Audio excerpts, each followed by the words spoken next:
Alors c'est pas tous les présidents, mais il y a des dirigeants au pouvoir dans ce monde aujourd'hui qui ne méritent pas d'être là. On va leur demander ce soir de quitter le pouvoir.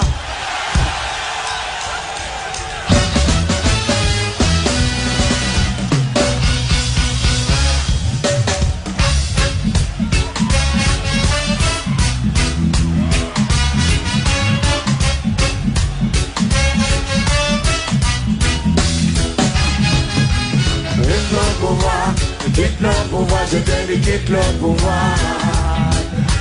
Quitte le pouvoir, quitte le pouvoir, je te dis quitte le pouvoir. Ça fait trop longtemps que tu nous fais perdre le temps. Depuis 40 ans, tu refuses de foutre le camp. Tu pourrais avoir des emmerdes si tu nous laisses dans la merde. Oh là là, oh là là. Quitte le pouvoir, je te dis quitte le pouvoir.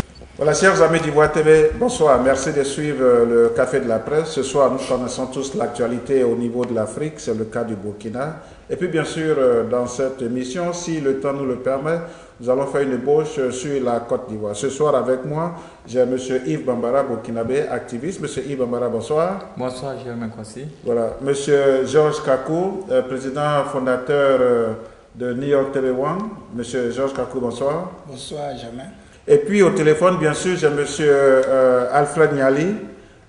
Il est le représentant du FPI dans les 3 States, New York, Connecticut, New Jersey. M. Alfred Nyali, bonsoir. Bonsoir, Germain, et puis bonsoir à tous les téléspectateurs de Ivoire TV. Voilà. Je salue Bambara et tous ceux qui sont sur le plateau. Voilà, et Georges Kakou. Monsieur Yves Bambara, je vais commencer par vous. Nous connaissons l'actualité très brûlante maintenant en Afrique. Est-ce que vous pensez que le Burkina est un pays sauvé aujourd'hui? Bon, le Burkina sauvé, je pense bien que oui. Et sauvé de la dictature, oui. Sauvé de la malgouvernance, je pense que oui. Et sauvé d'un pouvoir qui a trop perduré, oui. Je peux vous dire positivement oui. Alors pourrait-on parler aujourd'hui d'un hold-up des militaires au Burkina? Non, pas du tout. C'est le peuple qui a pris le pouvoir et d'offrir à l'armée. Le peuple a demandé à l'armée de gérer la transition. Donc ce n'est pas un hold-up, du moins, c'est de l'armée. Monsieur Georges Kakou, le président Blaise Compaoré, il a fait 27 ans au pouvoir. À plusieurs reprises, il a changé la constitution du pays, du Burkina Faso. C'était le fameux article 37 qui devait encore une fois de plus changer pour rester au pouvoir. Et cette fois-ci, le peuple a parlé. Votre point de vue? Oui, enfin, ce qu'on peut dire concernant cette situation, c'est que, comme on le dit en matière de démocratie, c'est le pouvoir du peuple par le peuple. Donc, c'est-à-dire que les gens, les gouvernants peuvent manipuler les textes, mais en fin de compte, le dernier mot revient au peuple. Parce que je me souviens bien à l'époque, Houphouët-Boigny disait qu'un poisson, le gros capitaine sans, s'il n'est pas hors de l'eau, il n'est rien. Donc, c'est-à-dire qu'un président, quelles que soient les manipulations des textes, s'il n'y a pas le peuple derrière lui, ça ne peut pas réussir. Et ça, c'est l'évidence qui est là actuellement. Voilà. Alors, monsieur Alfred Nyali, le cas du Burkina aujourd'hui vous rappelle quoi, votre point de vue? Écoutez, ça nous rappelle le soulèvement d'une révolution populaire, comme ça se voit dans les grandes nations. Et le peuple burkinabé a parlé et ce qu'il fallait s'attendre à cela parce qu'il en avait assez de leur président qui a, comme vous l'avez mentionné, qui a pratiquement fait 27 ans au pouvoir et qui est en train de briguer encore un second mandat. Et le peuple a dit non. Et donc, ce qui arrive au Burkina maintenant ne nous étonne pas parce que peut-être Blaise ne savait pas, Blaise comparé le président Blaise Compaoré ne savait pas que le pouvoir appartient au peuple. Et lorsque le peuple décide de mettre ça à ton pouvoir, il trouve les moyens pour le faire. Et voici le temps est venu pour que le peuple burkinabé a pu se prononcer et a mis au droit le président Blaise Compaoré. Et ils sont en train de voir encore si dans toute cette mêlée-là peut trouver encore quelqu'un qui peut conduire les destinées du Burkina Faso. Monsieur Yves Bambara, tout à l'heure nous avons vu le chef d'état-major, le général de division Honoré Traoré, qui a dit que les choses sont aux mains de l'armée. Et après, le président Blaise Compaoré aussi est venu pour dire, bon, ben, écoutez, est-ce que vous pouvez me faire confiance? Donnez-moi encore un temps, nous allons passer à une transition paisible, nous allons contacter tout le monde. Alors, est-ce que vous pensez qu'aujourd'hui, on pourrait parler d'un Burkina avec deux exécutifs? Non, c'est un passé, c'est un Blaise Compaoré qui avait fait un communiqué, je pense, un peu perturbateur. Et Blaise Compaoré qui essaie de jouer le même jeu qu'il a joué au peuple burkinabé depuis 27 ans pour bernir l'opinion nationale et internationale. Sinon, le communiqué de l'armée formel, c'est le communiqué populaire. Aujourd'hui, on ne parle plus de Blaise Compaoré au Burkina ni en Afrique et dans ce monde. C'est de l'histoire Blaise Compaoré. Et je souhaite que ça ne soit un bon exemple pour tous les autres pays également. On va revenir là-dessus. Alors, monsieur Alfred Niali, quelles leçons pourrait-on tirer aujourd'hui du cas du Burkina Faso quand on sait qu'encore en Afrique, il y a d'autres présidents qui sont au pouvoir depuis près de 30 ans?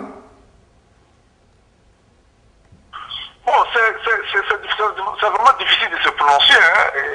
Et comme nos chefs d'État africains sont têtus, ils apprennent difficilement, ils attendent que ça leur arrive, parce qu'il y a eu ces cas. Le cas du Burkina, c'est pas nouveau. Voilà, c'est pas nouveau. Il y a eu des cas où, bon, il y a eu le printemps en Tunisie.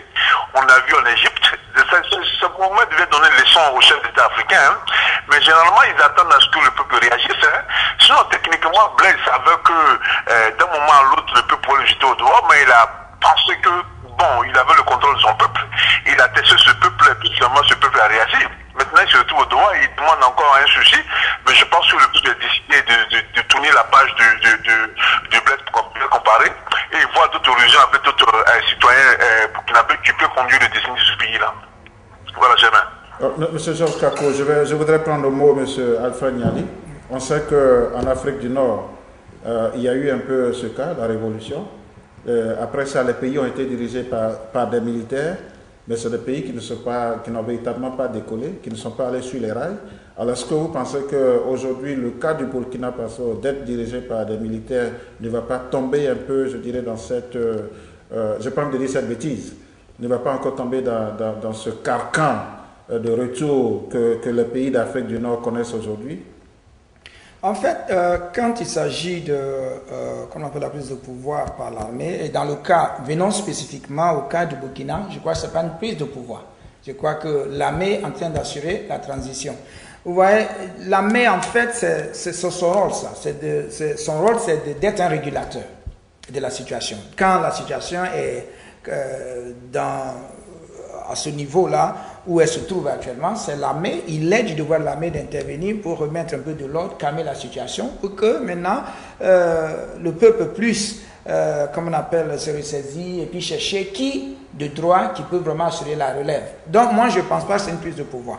Bon, c'est vrai que quelquefois il est arrivé, il y a plusieurs exemples que nous avons vus au niveau de l'Afrique où l'armée devait venir pour assurer la transition, mais quand ils sont venus, ils ont décidé d'installer, c'est pas seulement en Afrique du Nord, pas plus loin de nous, il y avait le cas de Idriss, comment on appelle, Camara, voilà, qu'on connaît très bien, d'Adriss Camara, qu'on connaît très bien, qui est le cas le plus frappant, voilà. Donc, généralement, l'armée vient, et puis on goûte au pouvoir, et puis on y prend goût, même, je peux dire, ouvrir une parenthèse, au cas même de la Côte d'Ivoire, avec le temps de, comment on appelle, Guy Robert, voilà, c'est comme ça. Donc, l'armée devait servir de régulateur. Leur rôle, c'est quand il y a le cafouillage comme ça, le désordre, ils devaient venir mettre de l'ordre et puis aider la population à organiser des relations vraiment dignes et cohérentes et puis choisir quelqu'un de digne qui peut vraiment assurer la destinée du pays. Donc, dans ce cas-là, je ne pense pas que cet exemple-là, dans le cas du Burkina, la chose va se passer ainsi. Je crois que l'armée intervient absolument juste maintenant pour maîtriser la situation, mais je pense qu'il y a des gens capables, des gens dignes qui sont là, qui peuvent assurer la relève, quoi. Donc je ne pense pas que l'armée va s'accaparer du pouvoir. Et je pense que cet exemple-là, au niveau de l'opinion publique internationale, on en a parlé aujourd'hui, tout pays, que ce soit en Afrique ou bien un peu partout dans le monde, qui prend le pouvoir par la force, en tout cas au niveau de l'opinion publique internationale, les gens ont pris la décision de ne plus reconnaître ce genre de pouvoir-là. Donc je ne pense pas que cette situation va se produire au niveau du Burkina. Alors monsieur Ibambara, tout à l'heure j'avais parlé des hold-up de l'armée. On sait que, est-ce qu'on ne pourrait pas parler aujourd'hui de Blaise Compaoré bis au Burkina Faso? Non, parce que le chef d'état-major est un homme de Blaise Compaoré.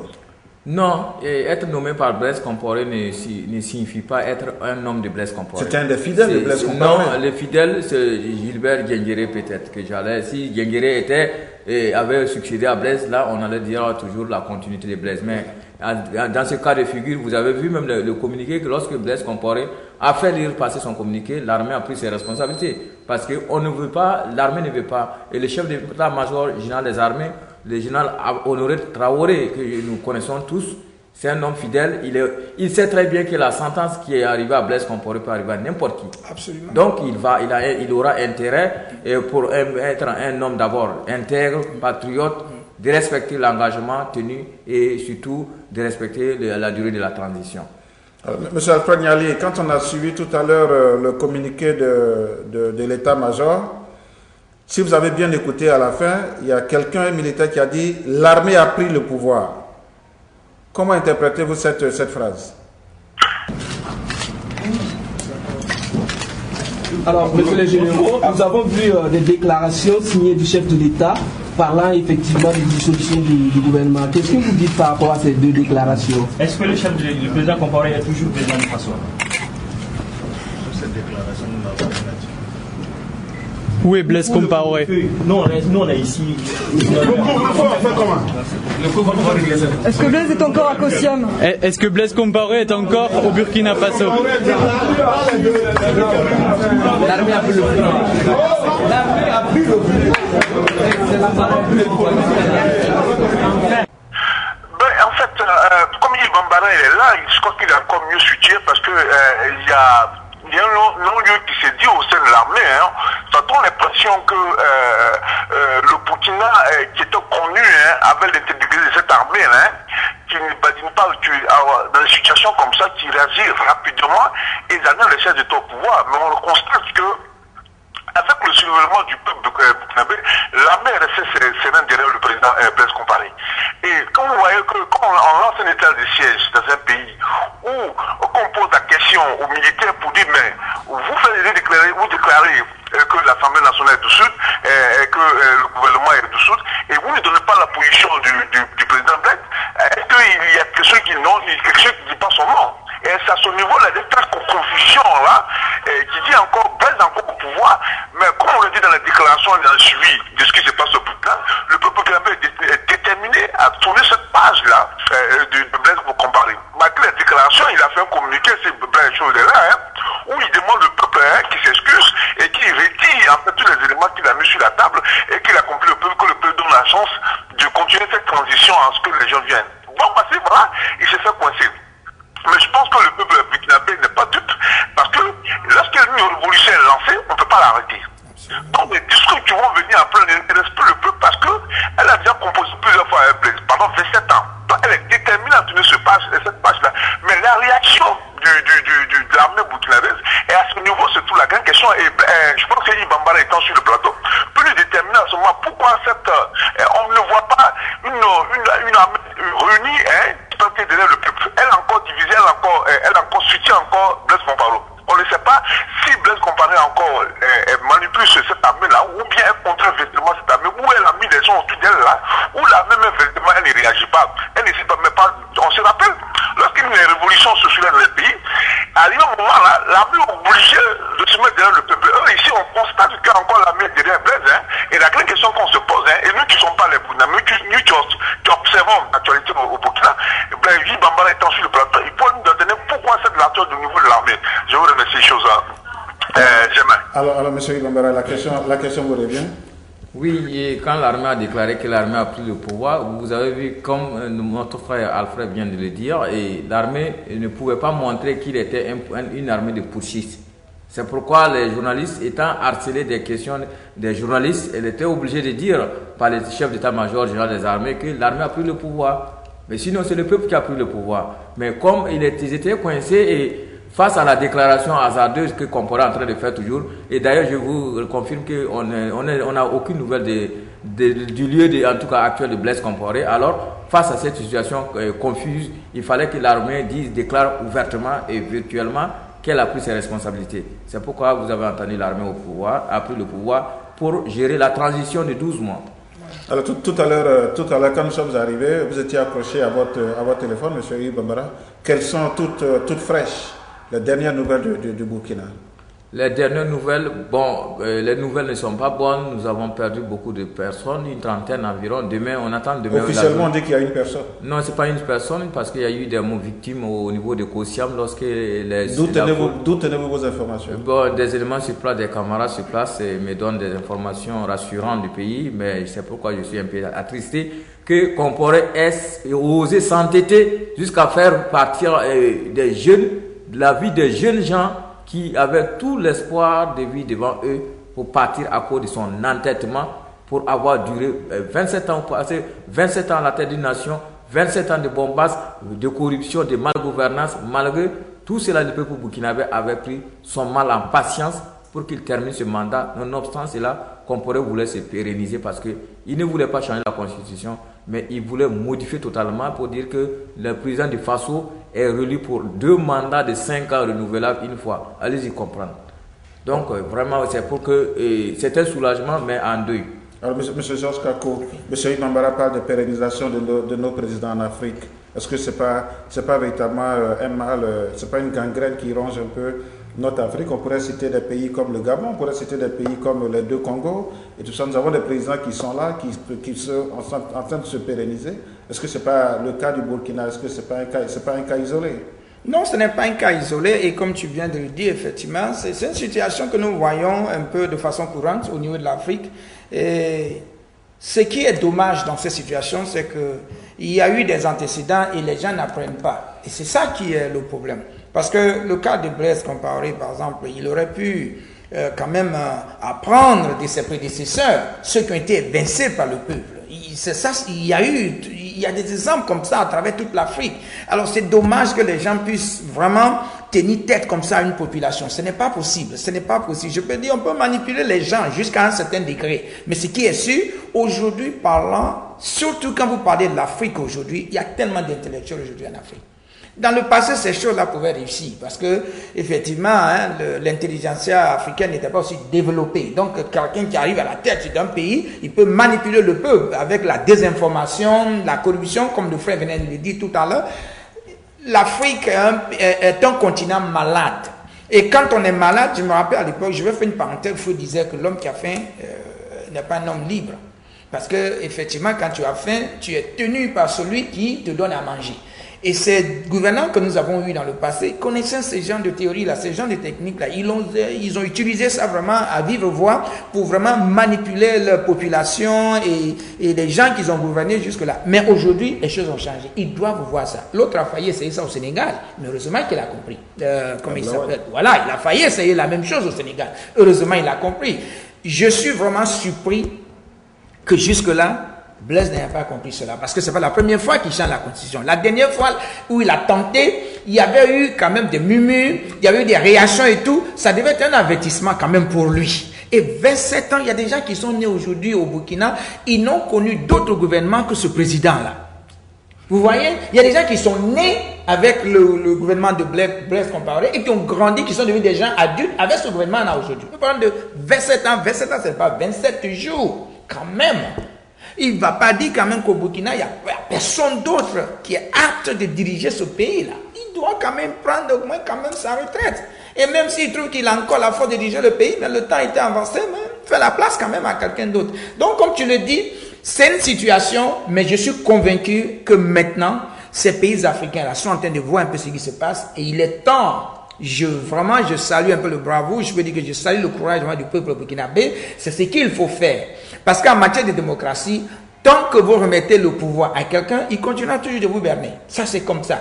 Le pouvoir appartient au peuple, pas à un individu. Le peuple choisit quelqu'un à qui il délègue ce pouvoir-là pour gouverner le pays. Mais si on voit que la personne fait une mauvaise gestion ou bien une mauvaise utilisation de la chose, il est temps que le peuple réagisse et lui arrache cela.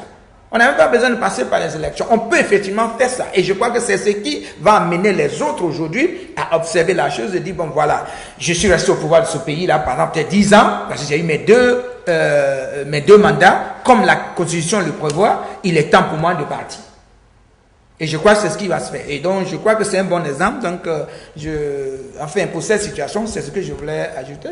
En ce président-là, il faut qu'il parte et il partira. Ce président-là, Comme ça, voilà. Ce président, il faut qu'il parte et il partira. Comment? Bien, ce président-là. On y va. Ce président, il faut qu'il parte et il partira. Fire!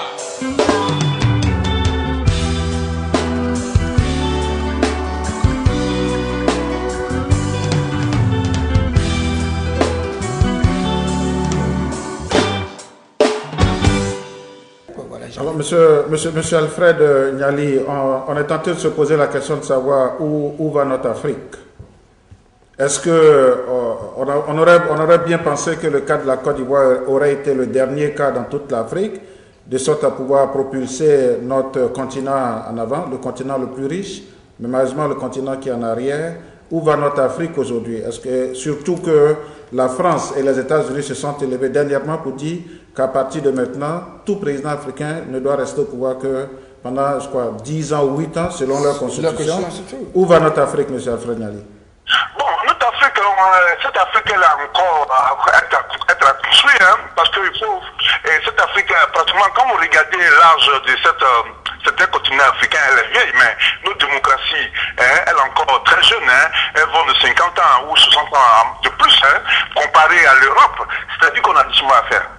C'est-à-dire qu'on a du chemin à faire. L'Afrique doit se forger à désormais des constitutions fortes. Et ça, tant qu'on n'a pas mis ça en jeu, pour dire que le monde évolue, nous sommes dans un monde de globalisation, on ne peut plus tromper le peuple en faisant des micmacs ou ce qui s'est voulu se passer au Burkina où le peuple a réagi. Comme vous l'avez sur les réseaux sociaux, et le Burkina à la page, tout ce que pratiquement, il y a pratiquement une histoire de 30 morts au Burkina, hein, et ce que la presse dit, 30 morts pratiquement, hein, c'est-à-dire qu'il y a eu des morts qui sont en général pendant cette crise d'âge. Donc il faut qu'on rencontre ce qu'on peut retenir. C'est-à-dire qu'il faudrait que cette démocratie-là, les gens pensent qu'effectivement la démocratie c'est au niveau des élections, hein. Les élections sont en dernière position. Quand on discutait avec les sociologues ou bien les gens qui ont fait les sciences politiques, hein, la démocratie, hein, les élections ne viennent que couronner la démocratie en Afrique. Il y a beaucoup de choses à faire pour que l'Afrique tout-même soit enquêtée avec cette démocratie-là. Donc à ce niveau-là, il faudrait qu'on puisse se donner des institutions fortes. Or, on constate qu'en Afrique, nos institutions ne sont pas fortes. C'est-à-dire qu'un chef d'État arrive, c'est-à-dire quand il se sent à l'aise, quand il s'installe là, il se dit, bon écoute, je peux manipuler la Constitution, je peux faire tout ce que je peux faire pour rester longtemps au pouvoir. Il suffit de donner l'argent à gauche et à droite ici, et je peux manipuler nos députés là, qui sont les représentants du peuple. Si je peux les manipuler, c'est-à-dire que je peux rester au pouvoir. Donc il y a tout ce travail à fond en amont pour que véritablement cette Afrique sorte des lignées de la démocratie. Pour donner l'exemple comme on le voit en Europe, hein, c'est pas magique ce qu'ils font en Europe là. C'est parce qu'ils sont passés où ils sont passés. Il faudra que le peuple dise non, toujours non, pour que en fait ceux qui arrivent au pouvoir sachent que le pouvoir les appartient au peuple. Donc il faut que le peuple exige. Lorsque nous écrivons nos constitutions en Afrique ici, il faudrait que lorsqu'on écrivons nos constitutions, il faudra qu'on marque cette constitution-là pour des générations et des générations, pour ne pas que ceux qui arrivent au pouvoir, à l'espace de 2 ou 3, puissent donner les billets de l'IAS aux députés pour qu'on puisse changer cette constitution. Donc il y a du travail à faire en amont. Et nous, on va y arriver, mais ça va prendre du temps, hein, pas pour aller au niveau, mais ça va y arriver au fur et à mesure qu'on va, où il y a le soulèvement du peuple qui arrive. On a vu le printemps de la Tunisie, on a vu en Égypte, qui avait pensé un instant que Moubarak de l'Égypte, tout de suite puissant, Moubarak pourrait tomber un jour. Non, parce que le peuple a voulu que ce monsieur parte. Il est parti. Sur le camp au Burkina, avec ces exemples qui vont se suivre là, tel que le président, on prend le cas du Cameroun, et puis qui est encore là, qui est longtemps qui est là, et qui voit cette situation au Burkina pour dire, ah, ça peut m'arriver. Donc, au fur et à mesure que les situations arrivent, on va pas faire notre démocratie, on va pas faire ce retard en matière de démocratie, on va pas faire ça pour que d'ici, peut-être dans l'Afrique aura 100 ans encore, on n'aura plus à cantonner rester au pouvoir longtemps et pour pouvoir embriguer le peuple en donnant $100 ici, pardon, en donnant peut-être des millions ici, les 10 000 francs ici, les 20 000 francs ici pour rester au pouvoir. Mais cela va changer, mais mon ami Germain, ça va prendre du temps. Et cette Afrique-là est en train de se faire une chemin dans la démocratie. Monsieur Yves Bambara, quel est le sort aujourd'hui réservé au président Blaise Compaoré? Bon, pour le moment, je n'ai pas... le soir réservé, c'est... Est-ce que vous savez où il se cache aujourd'hui? Pour le moment, nous n'avons pas... Les informations sont un peu confuses. Est-il encore au Burkina ou bien parce que d'aucuns auraient dit qu'il est en Côte d'Ivoire? Oui, certaines sources officieuses nous ont fait savoir qu'il est tantôt en Côte d'Ivoire, tantôt au Nigeria, tantôt au Maroc. Bon, pour l'instant, c'est demain qu'on saura où se trouve le président Compaoré. Mais dans tous les cas, je profite de votre écran pour lancer l'appel partout où le président Compaoré se trouverait. N'importe quel leader va l'héberger, nous aurons besoin de lui, la justice aura besoin de lui. Parce qu'il est inadmissible et inacceptable qu'un homme sans tête et qu'il y ait une trentaine de morts, encore une fois, nonobstant tous les dégâts qu'il a fait pendant 27 ans au Burkina Faso et à travers tout le continent africain. Donc je dis, que ce soit en Côte d'Ivoire, président Ouattara, vous avez mon écoute, ma voix, n'importe où, si c'est au Nigeria ou au Maroc, vous avez intérêt à ramener Compaoré rapidement pour que vraiment la justice puisse se charger de lui et qu'on sache réellement, pas seulement une vindicte populaire, une vengeance, mais pour qu'on sache dans quelles circonstances des victimes innocentes doivent tomber, afin qu'à jamais on n'ait plus de pareilles répétitions. L'Afrique doit arrêter, on doit tourner la page nouvelle de ce continent. Monsieur, on arrive au soir. Je pensais que la régie me fait dire qu'on n'a plus assez de temps. On aurait pu aborder un peu le cas de la Côte d'Ivoire, mais je crois que l'actualité brûlante aujourd'hui, c'est le Burkina. Alors, monsieur Georges Kakou, on parle, c'est vrai, du président Blaise Compaoré, mais on ne parle pas de ces grandes puissances qui sont derrière nos présidents. Et quand ces présidents ne font plus leur affaire, voilà, elles les lâchent. Donc, on sait aujourd'hui, par exemple, qu'en Afrique, un président ne prend pas de décision. Les décisions viennent de l'autre côté. Est-ce qu'on peut penser que le président Blaise Compaoré a été lâché? Absolument, ce ne serait pas une erreur de dire cela. Mais avant d'aborder dans ce sens, je voulais quand même ajouter quelque chose à propos de ce que le frère qui intervient au téléphone a dit quelque chose. Il disait tout à l'heure que nos démocraties sont jeunes. Bon, c'est une opinion que moi, généralement, je ne partage pas. Pourquoi? Parce que je dis, quand il n'y a pas de prédécesseur d'une situation, alors on peut dire qu'on n'a pas d'exemple à apprendre. Comme on le dit, s'il n'y a pas d'aînés pour nous éduquer dans une situation, alors on peut dire que nous sommes les premiers, donc on n'a pas d'exemple, on n'a pas d'apprentissage à faire, donc on s'y connaît pas, donc on peut se permettre des erreurs. Quand on connaît la situation des pays qui ont aujourd'hui 100 ans, comme on le dit, des pays développés, qui ont vécu ce genre de situation, c'est là, nous apprenons l'histoire. Vous allez en Afrique, les gens connaissent l'histoire de l'Europe et de l'Amérique comme ce n'est pas permis. Ces présidents dont on parle ont fait leurs études peut-être dans ces pays étrangers, là, ils connaissent bien ce qui s'est passé dans ce pays-là. Ils ont un exemple devant eux. Ils peuvent se servir de cet exemple-là pour corriger les erreurs qui sont là aujourd'hui. Il ne faudrait pas que l'Afrique attende jusqu'à ce qu'elle ait peut-être 100 ans ou 150 ans pour pouvoir adopter une réalité qui est évidente, qui est là aujourd'hui. Si on attend à 100 ans, aujourd'hui au niveau de la Côte d'Ivoire, on parle de près de 85% d'intellectuels là-bas. Imaginez-vous si la Côte d'Ivoire va atteindre 100 ans, d'ici 100 ans, quel sera le pourcentage là-bas? Vous voyez? Il y a des antécédents qui sont là. Il est temps maintenant que les Africains se servent de ces choses-là, se servent de ces exemples qui sont là, ils apprennent de cela et qu'ils vraiment prennent les mesures qu'il faut pour que les situations soient adaptées, comme on appelle, à la situation de nos pays actuels. Bon, pour revenir maintenant à la question dont tu parles en disant que, effectivement, en Afrique, il n'y a pas, personne n'arrive au pouvoir sans qu'il soit le choix de l'Occident. Ça, c'est une réalité, on le connaît aujourd'hui, ce n'est plus un secret pour personne. Quand l'Occident ne veut plus de vous, effectivement, il vous lâche. Les 27 ans où Blaise est resté au pouvoir, on sait, c'est pas un secret pour aujourd'hui, pour quelqu'un. C'est la France qui manipulait et qui tirait sur les ficelles. C'est normal. Aujourd'hui, peut-être il ne fait plus l'affaire de ce pays-là. Bon, voilà, on le lâche. C'est comme ça. C'est une réalité. Mais tu sais quoi? Ce qui est bien et qui va changer la face des choses, c'est ce que le peuple est en train de faire.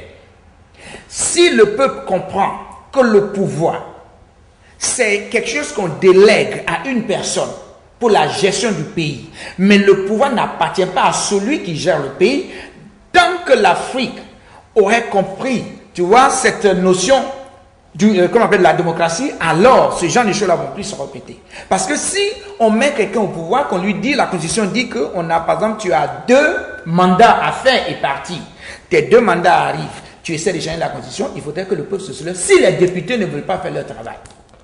Parce que le peuple, en fait, c'est à eux qu'appartient le pouvoir. Ils n'ont que délégué ce pouvoir-là aux parlementaires. Si les parlementaires ne peuvent pas faire le travail, que le peuple se soulève. Donc, voici la réalité. Voici la réalité. Aujourd'hui, si le peuple africain peut être mûr et savoir qu'aujourd'hui, notre affaire, là, il faut que nous gérons ça de nous-mêmes. Parce que quelqu'un ne va plus venir nous dicter la manière dont nous devons gérer, en tout cas, nos peuples et nos situations, ou comme on appelle la manière dont nous devons gouverner. Il faut que le peuple s'imprègne maintenant de la situation, des situations politiques. Dès l'instant où cette conscientisation du peuple là, sera quelque chose qui va se propager au niveau de toute l'Afrique, alors je dis effectivement que cette démocratie n'attendra pas 100 ans ou 150 ans. Mais elle va s'actualiser dès maintenant. Et je crois que c'est ce qui doit se faire. Voilà. Merci bien, monsieur. Oui, allez-y. On va clore cette émission. Oui. Allez-y, monsieur Igombara. On va faire un tour de table. Allez-y. Vas-y. Non, en fait, je voulais dire ceci. Je voulais lancer un appel à tous les leaders africains. C'est pas que le peuple africain n'est pas mieux pour faire la démocratie. C'est pas vrai. En 78, j'avais pratiquement un jeune âge très petit, un bébé. Je suivais mon papa qui était le chauffeur d'un candidat à la présidentielle, Macky Ouedraogo à l'époque. Mais rapidement, je voulais dire que le peuple burkinabé était scolarisé à l'époque à 2% de la population. 2%, ils ont su choisir entre les bulletins et aller dans les urnes démocratiquement, librement désigner un président. Donc en 78, aujourd'hui, en 2014, le peuple burkinabé est à un taux de pratiquement 28% de la scolarisation, sinon plus que ça. Donc, il est inadmissible que quelqu'un vienne dire en 2014 que les peuples africains ne sont pas instruits. Voilà. Maintenant, ce qu'on va demander, je vais profiter de votre antenne encore une fois pour lancer un appel à tous les dictateurs, à tous ceux qui pensent que leur pays est leur propriété privée. Que ce soit en Côte d'Ivoire, que ce soit ceux qui sont élus démocratiquement ou de façon conservateur, dans tous les cas, vous avez un avertissement. Aujourd'hui, votre destin vous appartient. Et le peuple a en main votre destin. Vous venez, vous servez votre pays, votre peuple et vous allez vous rentrer dans l'histoire. Ou alors, comme nous l'avons dit en 2011, la centrale vous entend comme ce que Blaise Compaoré vient de recevoir. À bon entendeur, salut, chef d'État. Merci. Voilà. Monsieur Alfred Niali, vous êtes le dernier à clore cette émission. Votre dernier mot rapidement. La régie me fait dire qu'il nous reste 2 minutes. Votre dernier mot. Oui, Jonathan, merci. Mais ce que je voulais dire, je voulais en fait rapidement ouvrir une brèche parce que le frère Julien avait dit que on ne peut pas attendre 100 ans avant de rattraper l'Europe. On peut le faire, mais il faut savoir que l'Afrique a encore des handicaps avec les... C'est-à-dire que le taux d'affirmation en Afrique est très bas. Parce que la démocratie, c'est ça. Il faut avoir un peuple qui a une conscience. Tu peux analyser les faits politiques. Tu peux discuter. C'est pas un peuple qu'on peut embaliser avec des billes de 1000 francs ou bien de 2000. C'est pas qu'on constate en Afrique. Parce que le taux d'affirmation en Afrique est très faible. Donc les chefs d'État qui arrivent au pouvoir ont cette capacité de manipuler le peuple. Parce que l'éducation n'est pas encore la priorité. Il faut lorsque l'Afrique va atteindre le taux l'alphabétisation qui est pratiquement, si on atteint un taux de peut-être 50%, on peut effectivement accélérer, on peut rattraper, on n'a pas obligé d'attendre 100 ans pour rattraper les pays développés, mais on peut automatiquement rattraper ces pays-là. Mais lorsqu'on n'a pas mis sur l'accent sur l'éducation, pour qu'on puisse baisser le taux d'alphabétisation en Afrique, on aura encore sur ce problème-là, où les chefs d'État vont venir avec des fruits malins, tromper ce peuple-là et le manipuler. C'est pour ça qu'on a du chemin à faire, pour qu'on arrive au niveau des Européens.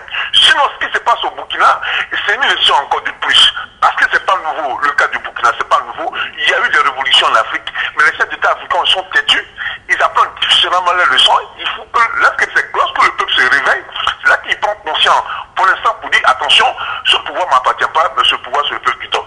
Mais lorsqu'on aura arrivé que les chefs d'État africains vont comprendre qu'après un an ou même 2 ans après le premier mandat et le deuxième mandat, il faut laisser le pouvoir à 2 personnes pour continuer.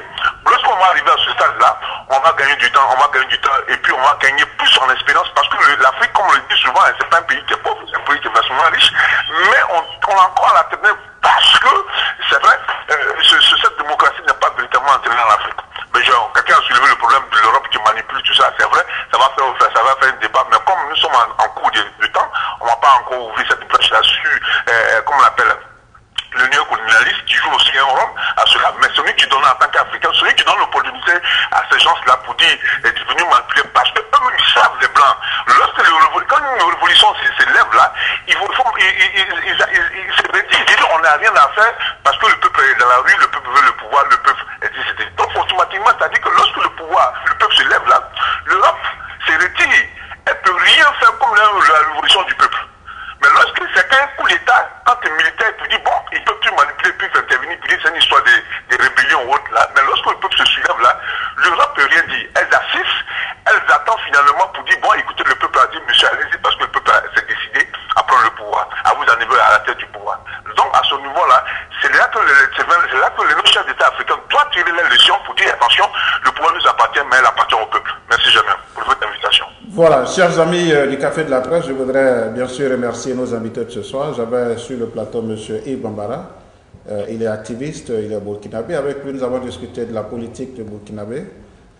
Sur le plateau aussi, j'avais M. Georges Kakou. M. Georges Kakou est le président fondateur de la télévision sur la toile, le New York TV One. Et puis, bien sûr, au téléphone, M. Alfred Niali, qui est l'un des représentants du FPI dans les 3 États ici, New York, Connecticut et New Jersey. Merci bien. Bonsoir, monsieur. Dormez bien. Voilà, merci. Voilà. Merci. Et puis, chers amis du Café de la Presse, c'est sur ces sonorités musicales de Sams Ledja que nous allons nous laisser. Bonsoir, Sams Ledja, artiste musicien très engagé. Il est burkinabé. Bonsoir, le Café de la Presse. Bonsoir. Vers l'horizon du bonheur, une seule nuit à réconcilier notre peuple avec tous les peuples du monde, à la conquête de la liberté et du progrès, la patrie.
Il faut libérer